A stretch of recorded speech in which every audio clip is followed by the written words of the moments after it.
Oui, enfin j'ai envie de m'amuser et j'ai surtout envie d'amuser les lecteurs aussi. Donc, oui, c'est une forme de liberté, on va dire. Donc quand je me sens libre, ça marche. Moi, j'ai l'habitude de lire les chroniques d'Anne Groels dans les points critiques.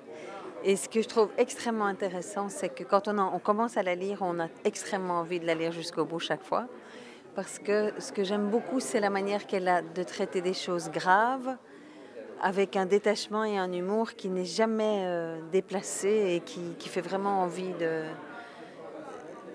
de rentrer dans son système de pensée. Voilà. Un petit commentaire sur le style d'Anne Groels, vous qui êtes lecteur et que vous connaissez la famille apparemment. Mais c'est un style très, très léger, très libre, très sérieux, à la fois sérieux et à la fois plaisant. C'est un très beau style et c'est aussi un style de grande sincérité, très intéressant. Qu'est-ce que vous appréciez le plus dans le style d'Anne Groels et dans ses chroniques? La vivacité, le fait que quand on commence, on ne sait pas du tout où on va arriver, mais elle apparemment, elle le sait. Justement, moi je suis du côté du mauvais flamand, hein. C'est-à-dire ce qui est très, très intéressant aussi au niveau contenu, c'est qu'elle raconte à des lecteurs francophones comment ça se passe en Flandre. Et donc ce qui est très bien là-dedans, c'est une vision critique de la Flandre, mais il faut être quand même, comme elle, disons, flamande ou de souche flamande pour bien comprendre ce qui se passe. Et donc, en même temps, elle déconstruit par là des visions simples qui peuvent vivre dans l'opinion publique francophone. Oui, donc c'est le style de la chronique. Donc il y a le côté humoristique, burlesque, et qui dévoile des choses plus profondes de la politique et de son point de vue et de sa vie privée. Et donc, c'est le style propre des chroniqueurs. C'est très vif, il y a beaucoup d'images, beaucoup de clins d'yeux et d'humour dans toutes les formes, l'humour de situation, l'humour des mots, d'humour sur soi-même et d'humour. Donc c'est à la fois, c'est un peu du Charlie Chaplin, on se moque de soi-même, on se moque aussi de la société et surtout des gens qui souffrent et qui sont mal vus et qui ont un peu leur revanche quand même dans l'art et dans l'écriture et qui ont tout à coup... C'est un peu les fêlés par lesquels passe la lumière de la vie, quoi. D'où c'est venu que tu as eu l'idée d'abord d'écrire ces chroniques? Oula, ça fait longtemps. Donc j'ai commencé en 2000, je crois. Et je crois que c'est le rédacteur en chef, Henri Weinblum, ici présent, donc, qui fait partie de mes amis. Bonsoir les amis d'ailleurs. Qui m'a demandé. Voilà. J'écrivais déjà dans la revue des articles très sérieux. Et parfois ça dérapait un tout petit peu, donc j'avais tendance quand même à vouloir rigoler un peu. Et donc c'est ça qui lui a donné l'idée, je crois.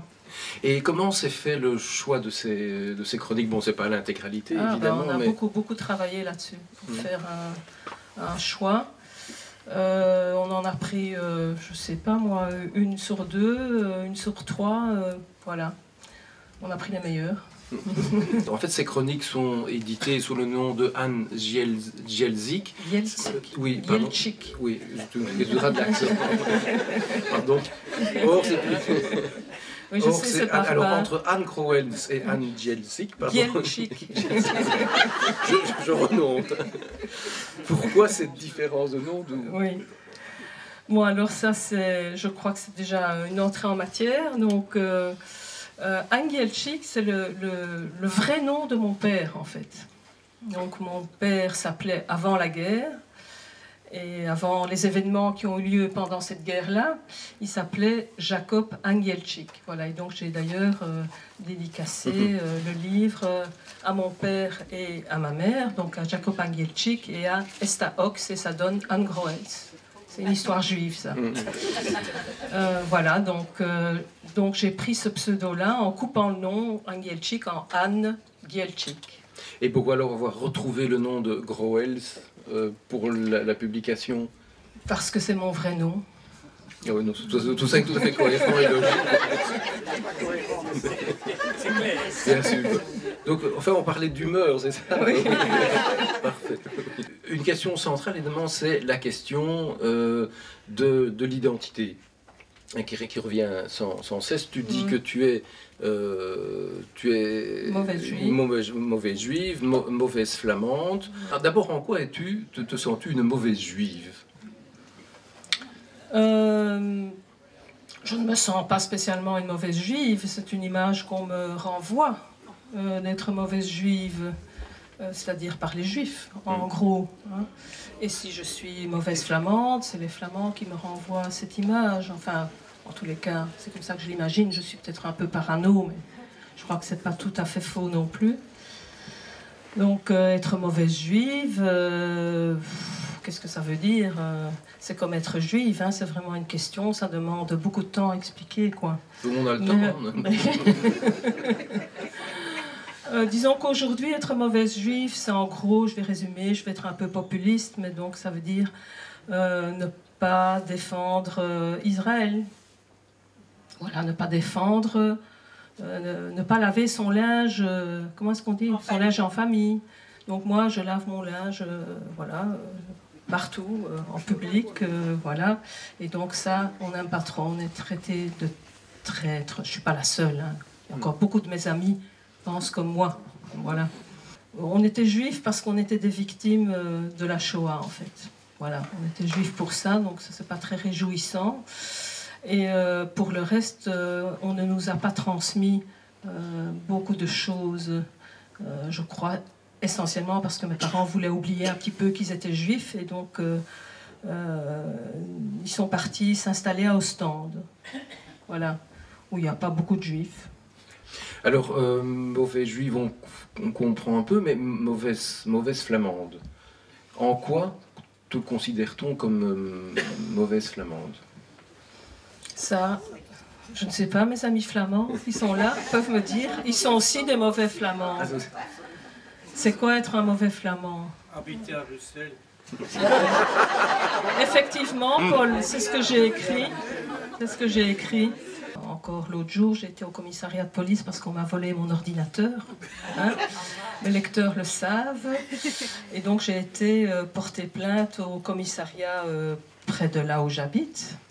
Et je suis tombée sur un inspecteur flamand. Et je fais ma déclaration en flamand d'ailleurs, car j'ai une carte d'identité flamande. Et donc j'ai été... Pardon? C'est mis sur la carte d'identité, t'es flamand? Elle est en flamand, Alexandre. Oui, oui, il n'y a pas un grand J ou un grand F, ça, il n'y a pas. Ouais. Mais donc, et alors, donc, je lui expliquais qu'on m'avait volé mon ordinateur à la gare à Gand, parce que je travaille à Gand. Donc, il a compris que je travaillais à Gand, mais que j'habitais à Bruxelles. Alors là, il est tombé sur son cul, et il m'a dit... Ah bon, vous travaillez à Gand et vous habitez à Bruxelles. Et donc, il trouvait ça complètement fou, quoi. Comment est-ce qu'on pouvait, alors que je n'étais pas obligée d'habiter à Bruxelles, ça le dépassait, quoi. À peu près, je sais pas dans toutes les chroniques, mais souvent, tu nous donnes des leçons de prononciation. Oui. Ça, c'est aussi bien en anglais, aussi bien en néerlandais. Je suis un peu déçu, il n'y a rien sur l'ostendais, donc c'est vraiment quelque chose qui te semble... parce que c'est vraiment très très récurrent, ça. Ces remarques que je fais sur la prononciation, je me moque des francophones, en fait. Hein. Donc les francophones, c'est des gens qui ne connaissent qu'une langue, en fait. Hein. Ça change un peu maintenant, probablement que les anglophones, c'est pareil. Hein. Mais moi, je connais surtout les francophones. Et donc, je remarque que les francophones ne savent pas prononcer correctement des mots dans une langue qui n'est pas si étrangère que ça. Hein. C'est-à-dire, entre autres, le néerlandais, mais aussi en anglais. Et donc, j'en profite pour, de temps en temps, donner des leçons de prononciation. Et je dois dire que je trouvais ça un petit peu populiste, parfois. Je trouvais ça limite, parfois, de faire ça. Mais j'ai eu beaucoup de retours. Là. Les gens adorent ça quand je fais ça, donc j'ai continué. Mais... Il y a un autre écrivain qui était assez utile, c'est François Weiergans. C'est-à-dire que quand Anne ne sait pas comment commencer une chronique, elle fait son François Weiergans, c'est-à-dire qu'elle commence, recommence, dit qu'elle va commencer, ça lui fait déjà 2000 signes vite sur les 6000. Vite, justement vite, pas. Vite, non. Oui. Oui, donc je la lis celle-là? Oui, c'est par exemple. Oui. Commence par écrire que tu n'arrives pas à écrire. Me conseillait un copain qui est assis devant moi, là, à qui je confiais mon angoisse devant la page blanche.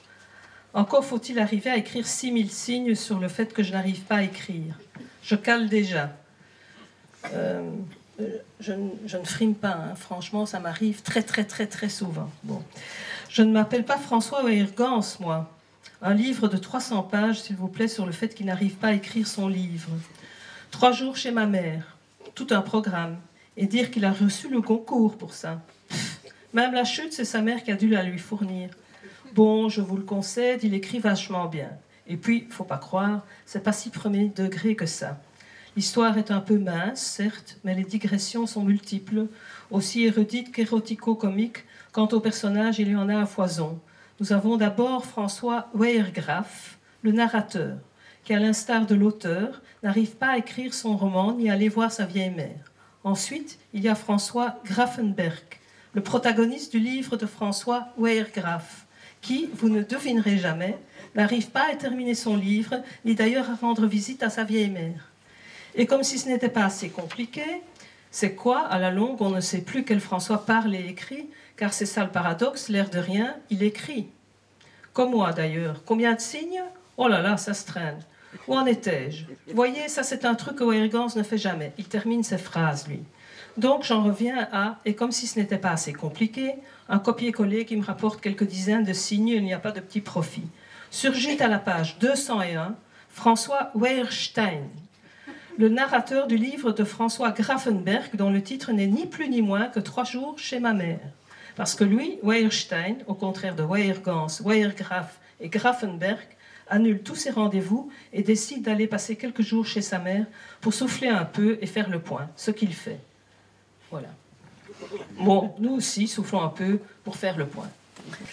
En parcourant ma pile de journaux en rade des dernières semaines, je tombe sur cette nouvelle incroyable. Le point G est enfin localisé. Le soir du 6 mai. Ça alors, comment une information de cette importance a-t-elle pu m'échapper? Rien vu, rien entendu, il n'y en avait que pour les élections présidentielles françaises. J'apprends dans cet article que l'existence de ce point mystérieux a été avancée pour la première fois en 1950 par un certain docteur Ernest Graffenberg, c'est pas celui de qui lui a donné en toute modestie, typiquement masculine, l'initiale de son nom. Et moi qui croyais que le docteur G était une invention de Philippe Geluck. Point imaginaire ou point anatomique, voilà une question qui a agité les femmes pendant des décennies. Les féministes des années 1970, dont je fais partie, toutes à leur défense de l'orgasme clitoridien, n'y croyaient pas ou faisaient semblant de s'en fiche. Françoise Dolto, elle, n'avait qu'une piètre opinion de l'orgasme clitoridien qu'elle estimait décevant et même ambigu. Elle distinguait pas moins de 4 types d'orgasmes féminins, allant du clitoris à l'utérus en passant par le vagin. Le nirvana se situant pour elle au plus profond de ce continent noir et tout en haut de l'échelle des plaisirs génitaux et de la maturité sexuelle féminine.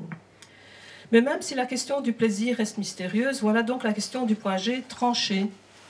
Il existe et il a été localisé. Il serait de forme trapézoïdale et se situerait très exactement à 16 mm de l'urètre dans un angle de 35 degrés avec celui-ci. Urètre, 35 degrés. Y a-t-il un GPS pour nous indiquer le chemin? Tom-tom, à l'aide. Tapons au 7e ciel et laissons-nous guider. Dans 3 mm, tournez à gauche, ensuite faites demi-tour. Arrivez au rond-point, prenez la dernière sortie. Vous êtes arrivés. Comme quoi l'aventure est derrière le coin. Une idée peut-être pour vos grandes vacances, une destination exotique, écologique et peu chère par ces temps de crise et de rigueur.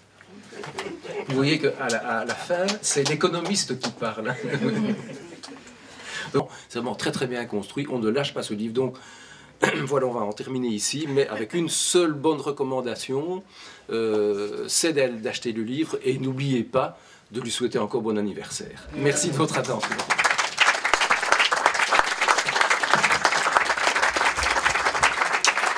Puisque qu'on est dans les merci, moi je voulais évidemment te remercier.